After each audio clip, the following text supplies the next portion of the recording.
अभी अभी समाचार प्राप्त हुआ है कि कलकत्ता शहर के अंदर समंदर में जोरदार आग लग गई है, जिससे सारी मछलियां तबाह हो गई हैं। मछलियों के मुख्यमंत्री ने समंदर पर जाकर मछलियों को आश्वासन दिया और कहा कि घबराएं नहीं, अगर आग मछलियों के करीब पहुंचे तो।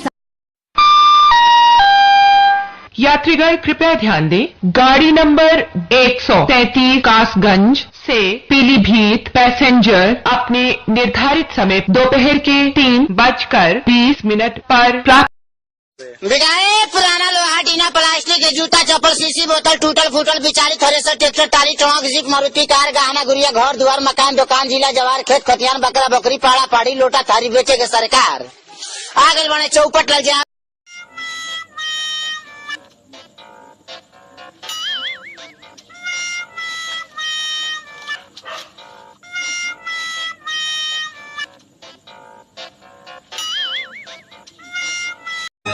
अगर मैं मर जाऊं तो चिता को जला देना, अगर कफन न मिले तो अरे दुपट्टे को उड़ा देना। कोई पूछे कि नाम क्या था इसका तो मोहब्बत का नाम बता देना। अगर मैं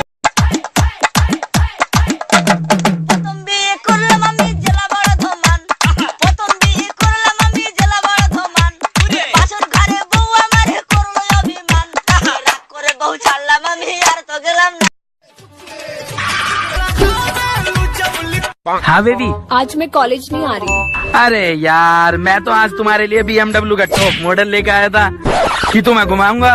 कभी और घूम लेंगे। चलो कोई नहीं, मैं